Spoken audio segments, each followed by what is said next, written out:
Me reúno con un niño que juega donde yo jugaba cuando era como él. Y le digo, aquí había una fuente y estaba llena de peces. Amigo muy estimado, durante una sucesión de días que se hacen visibles, hemos tratado de poesía, de sus enlaces y rechazos, de sus provocaciones y retiramientos. Hemos analizado versos desde su eje de cristalización hasta su ascensión en el poliedro de la luz, poblando las distancias y llevando al inteligere al espacio vacío para extraer un perfil de las posibilidades del informe. Mi madre, Ana María, ya de pequeño me leía mucha poesía española. Ella tuvo la suerte de conocer a muchos de los grandes poetas cuando estaba en España. Y la poesía a mí desde niño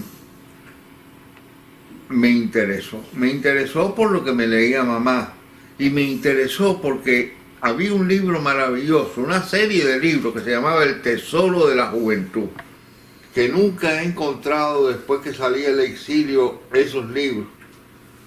Y estaban divididos cada libro en libros, el libro de la historia, el libro de esto, y había un libro que era el libro de la poesía. Y a mí me fascinaba esos libros. Y entre ellos había poemas de Heine que me encantaron.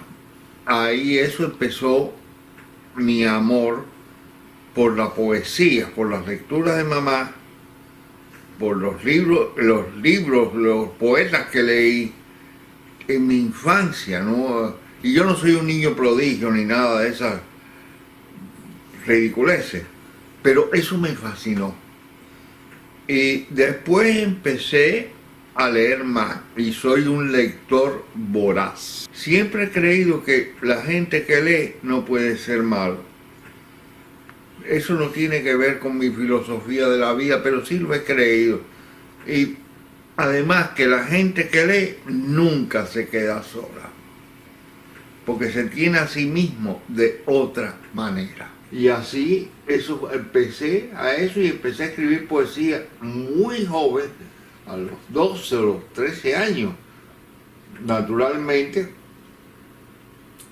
saludablemente, prescindí de mucha de esa poesía cuando ya me entregué o descubrí que esa poesía que estaba escribiendo ya era más seria a los 18 años o algo de eso. Pero además de Heine, pues, porque entiendo que Heine es importante como su primera influencia, pero además tiene otras influencias de la poesía española, creo, ¿no? Sí, a mí la poesía española me encanta, a mí por ejemplo me encanta Quevedo. Ajá. Quevedo, Luis Cernuda, ya, que eso lo leí después. ¿Cómo es que estos poetas van llegando a su vida? Después de Heine, ¿cómo es que ellos van llegando a su vida? Van llegando a mi vida, a mis lecturas, porque yo también compré libros de poesía y también edité algunos libros de poesía después del 59, cuando estaba trabajando con mi compadre, Lezama, en lo que fue la Real Sociedad Económica de Amigos del País, que le quitaron el nombre, y que fue una institución que hizo una labor enorme por la cultura cubana desde el 19. Y ahí, edité a Machado, edité a Luis Cernuda, y la poesía cubana, una antología general de la poesía cubana de todos los siglos. ¿Hasta qué tiempo duró ese trabajo en la sociedad? Ese trabajo duró hasta que el régimen se dio cuenta de que no era la Real Sociedad que queríamos que fuera, sino otra cosa. Y de ahí ¿Qué era otra cosa?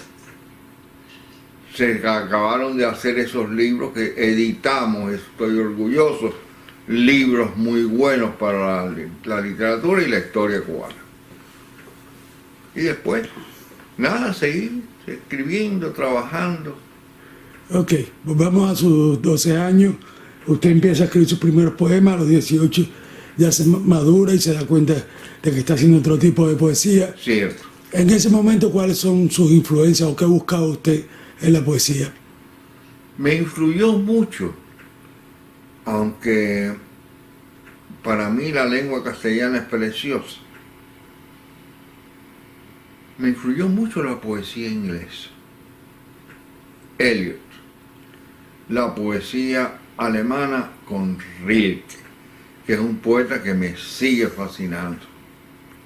Eliot también, por supuesto, es Pound, maestro de maestros, y toda la gran generación de poetas ingleses. Hay una gran distancia, digamos, que de Eliot, que es un poeta más convencional en cuanto a forma, a Ezra Pound, que es un poeta más visceral, un poco más crudo. ¿Cómo usted cubre ese campo?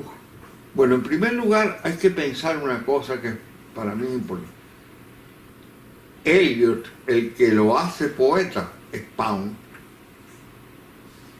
Y para mí no hay diferencia, porque cuando uno ama la poesía, empieza a escribirla y empieza a leer poesía, va descubriendo las diferencias, pero a la vez las afinidades. Y en eso a mí no fue ningún conflicto la diferencia, digamos, verbal entre Eliot y Pound. Y ahí, bueno, me nutrí con esas diferencias también. ¿Cuándo llega la poesía española en su mayor plenitud a usted? ¿Cuándo usted empieza a Bueno, sumergir? la poesía española empieza a llegar a mí en mi plenitud, ya te digo, de muchacho. Desde niño. Eso quiere decir, eso siempre se mantuvo. Sí, eso fue. Y yo, si de algo estoy orgulloso, es que yo soy miembro de la Real Academia Española de la Lengua. Te lo digo nada más que para, bueno, puede parecer un acto de vanidad. No. Pero ese es un club exclusivísimo.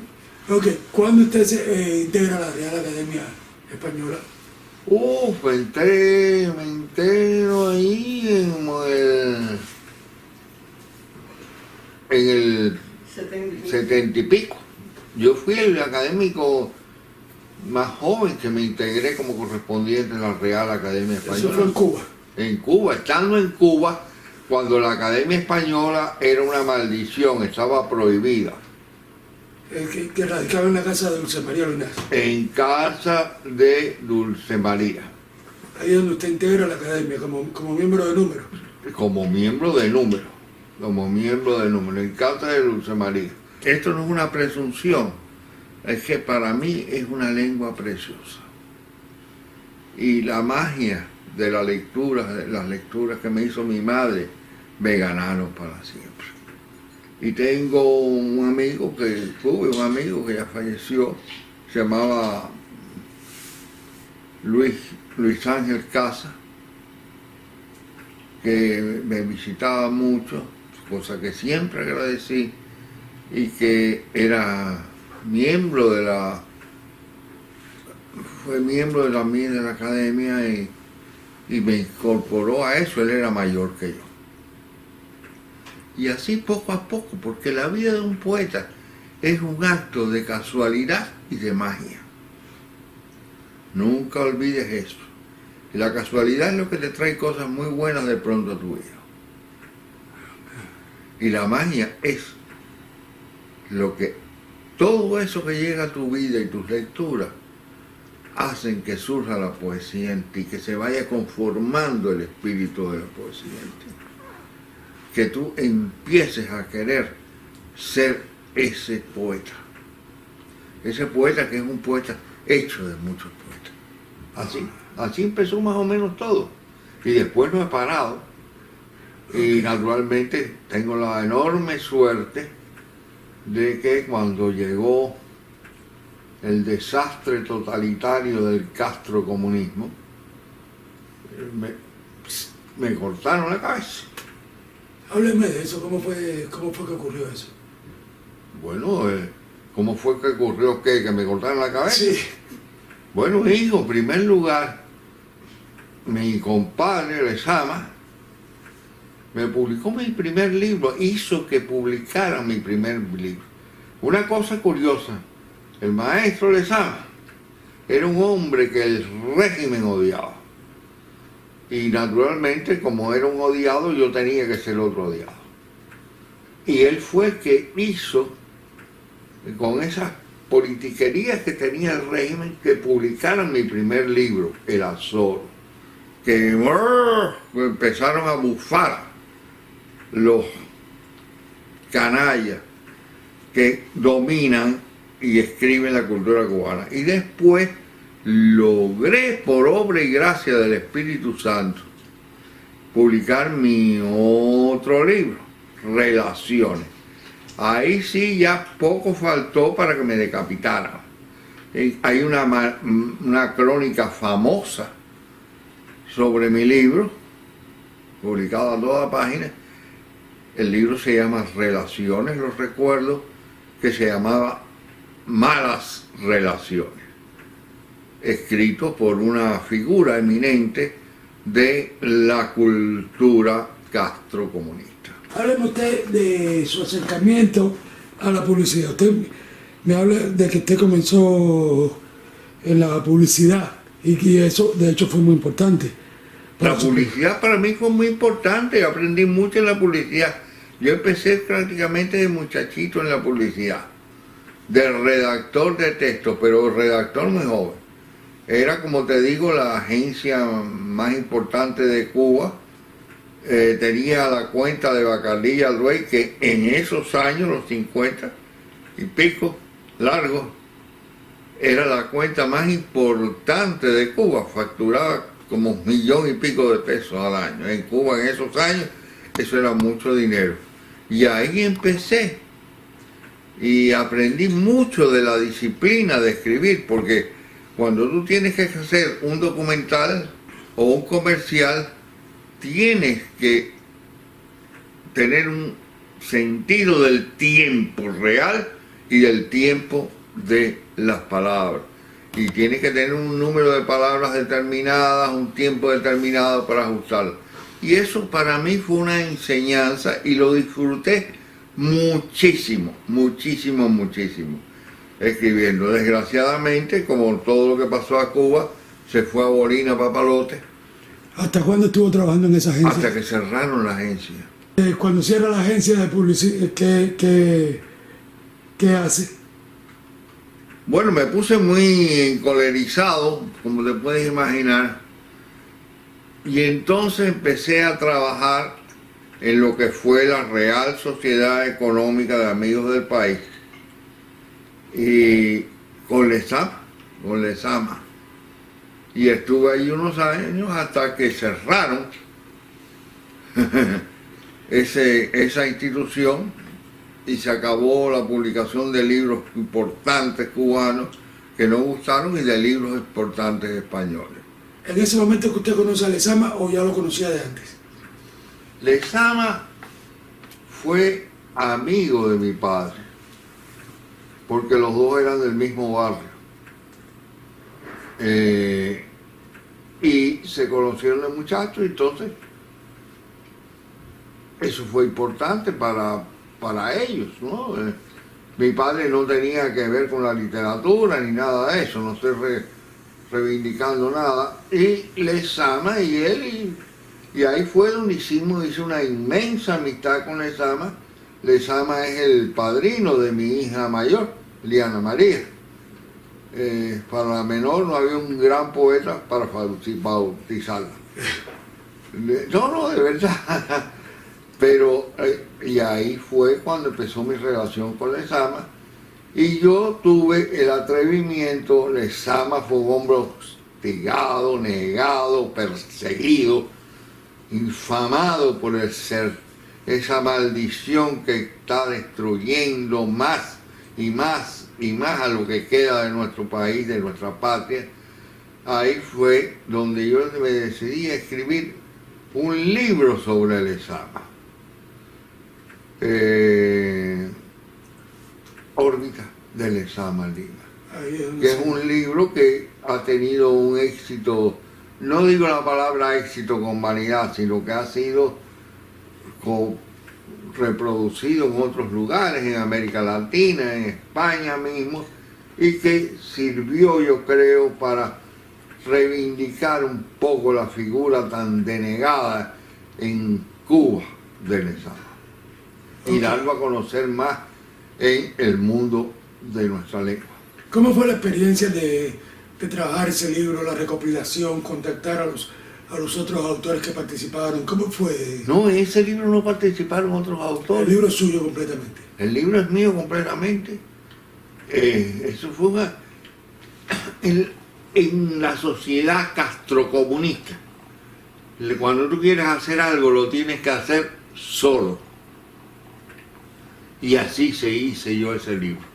Porque estaba empeñado, porque Lezama era un hombre negado, escarnecido, todas las infamias que conocemos en ese reino. Claro. Así lo hice yo, solo. Ahí no hay otros colaboradores, no, estoy yo. Ok. Así que así lo hice y estoy muy feliz de haberlo hecho. ¿Cómo sale usted del país? Bueno, primero no nos dejaban salir. ¿De qué año estamos hablando? Estamos hablando de los 80. Pero bueno, en todas las salidas anteriores y todo lo demás. Yo salgo del país. Estamos hablando de los 70. De los 70. Primero logra salir Tania, mi esposa, con las niñas. Ellas lograron salir por lo que se llamó el puente del María. El Puente del Mario. Gracias a Dios. Pero cuando yo llegué con ella para irme, me dijeron, no, usted no se puede ir del país. Se queda. Y entonces, para que Tania y las niñas se fueran, que estaban con su padre, Lopín, Antonio López Lubián, que yo le decía Lopín, firmé una autorización para que Tania y mis hijas se fueran, y se fueron. Y estuvimos separados como 3 años o 4 y pico. Yo cuando ya me dijeron, bueno, usted puede irse, y le digo, ¿a dónde me voy a ir? Deme la llave de mi casa, porque si me quedo aquí me tengo que quedar en mi casa. Y yo no sé cómo, porque no se lo hacían a otra persona, me dijeron, bueno, las llaves de su casa, sí, y las de mi automóvil. Y cuento esta anécdota por primera vez. Y yo no sé qué pasó, que me las dieron. A los 2 o 3 días de estar en casa, me vinieron a ver una gente del Ministerio del Interior y a decirme que tenía que ir a trabajar al campo. Si usted tiene que trabajar o en el campo o en la construcción. Y dije, yo me voy para la construcción. Y ahí estuve trabajando casi 1 año y pico.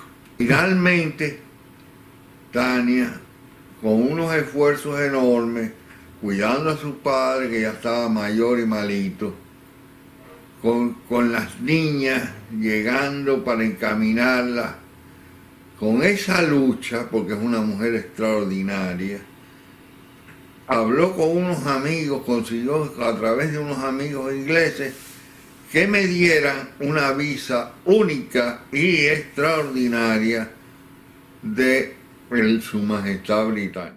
Cuando llegué a inmigración con la visa aquella, yo creo que fui el único que la tuvo en Cuba, que yo sepa. Pero esto es una visa inglesa, y le digo sí, única y extraordinaria. Y de alguna manera, no sé por qué, por obra y gracia de nuevo del Espíritu Santo, finalmente logré salir. Pero no logré venir aquí a reunirme con mi familia, sino me fui para España. Me fui porque no había otra salida. Era una época en que había salidas para España, salidas para para la Cochinchina, Sí, lo que había era que salir. pero había que salir por ahí. Y así salí de Cuba. Ok, ¿y cómo fue el tiempo después para reunirse con su familia? Bueno, el tiempo que fue el que estuve en España. En España empecé a trabajar. ¿Qué hizo en España? En España escribí crítica.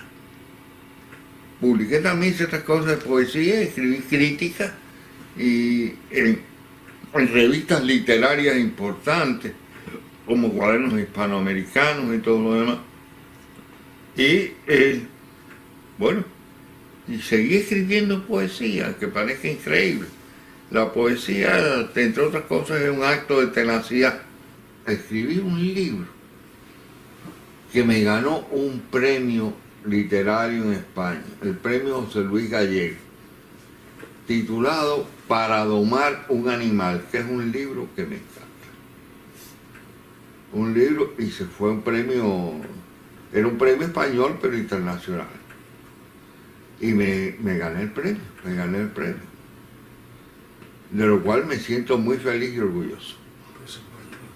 Y finalmente logré llegar aquí. Vamos a hablar de sus libros. Vamos a hablar de sus libros. ¿Cuántos libros de poesía ha publicado usted? Como 21. Como 21. Sí. Oye, hijo, si yo soy una especie de enciclopedia británica, la cantidad de poesía que he publicado y escrito, como 21 libros, sí. Como 21 libros. Como 21 libros. Y ahora tengo uno que no lo puedo revisar, lo tengo listo, está listo para sentencia. Pero Tania me ayuda con las revisiones porque es maravillosa.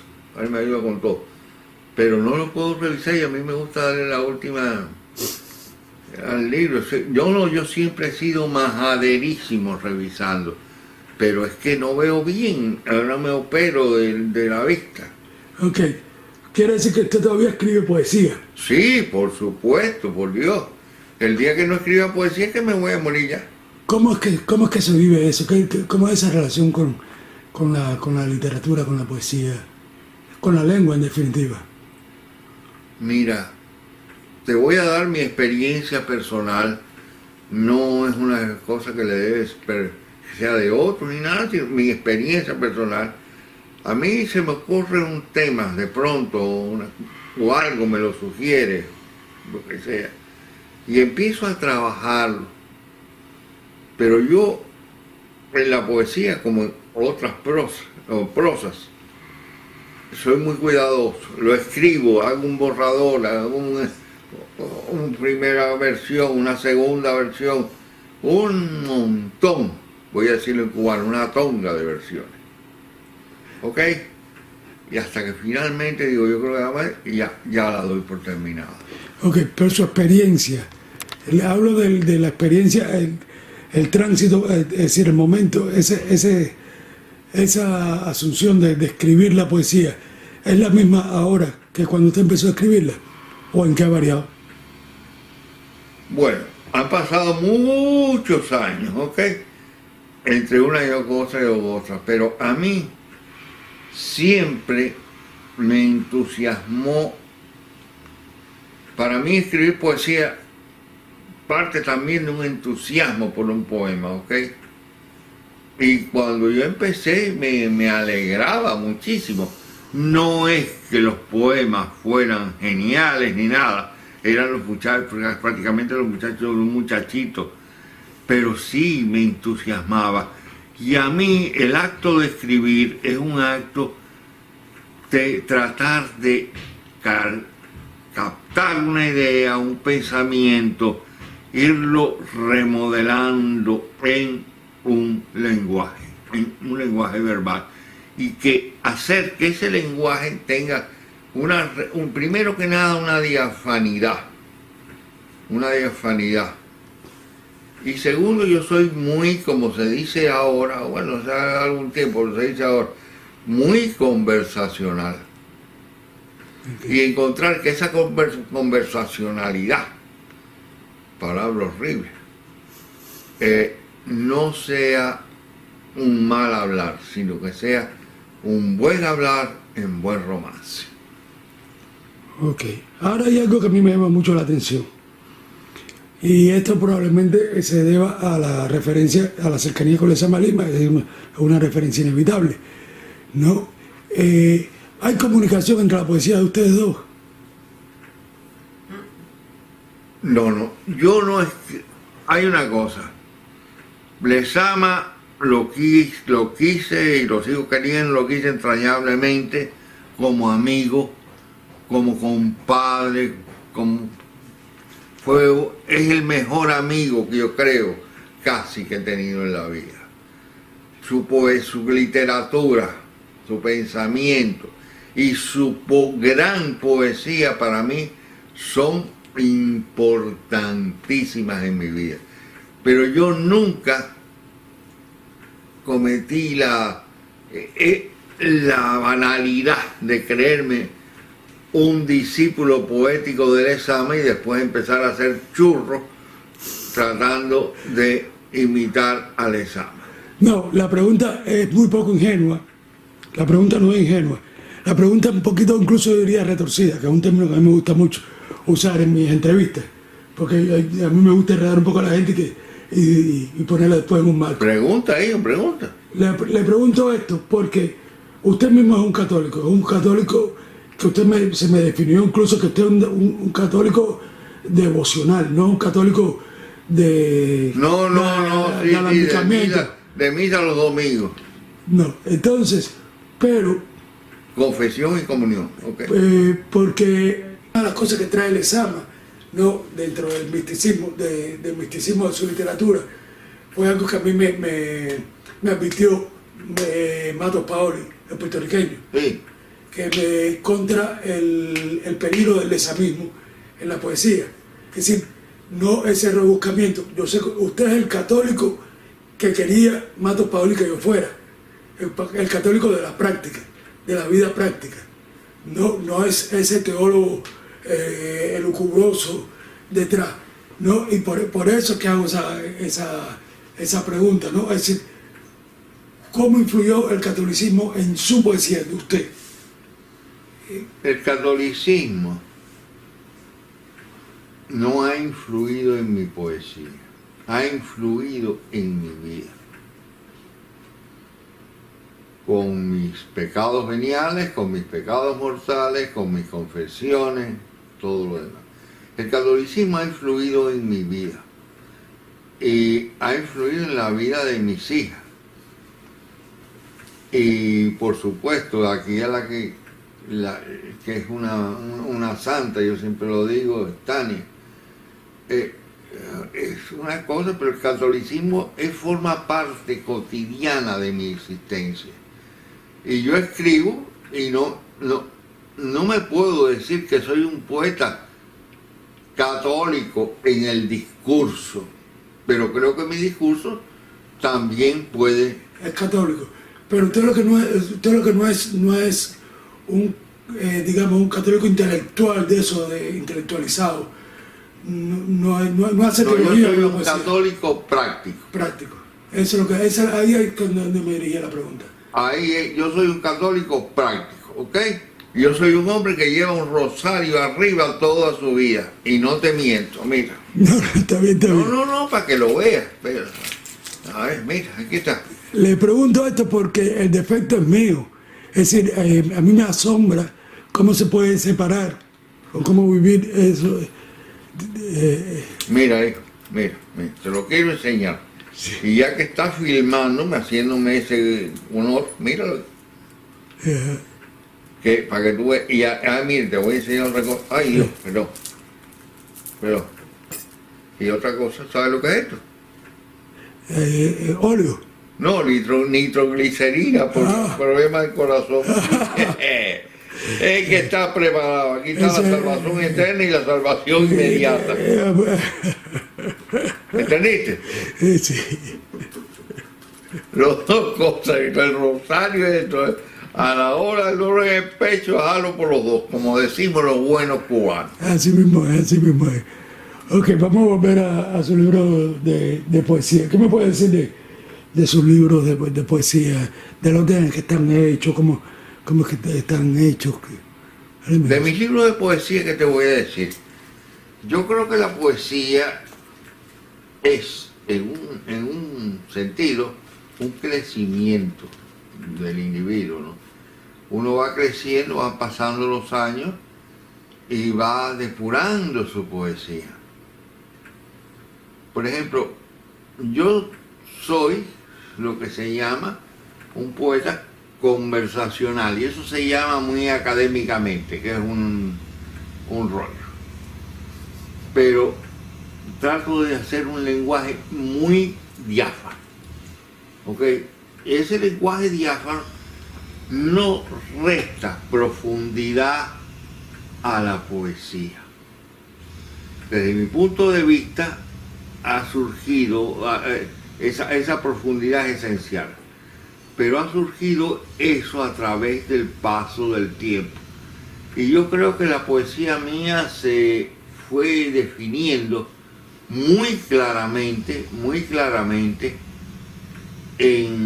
a partir de mis primeros libros, Yo soy un poeta muy seguro y muy hecho, ¿ok? Esto no hay la mínima soberbia. Estoy hablando de un problema de lenguaje, de discurso. Y yo me considero muy hecho, y además siempre me afané por ser muy diáfano. Y creo que mi poesía es muy diáfana. El niño me mira algo desconcertado y sonríe. Y yo también, parado sobre estos escombros, donde una vez hubo una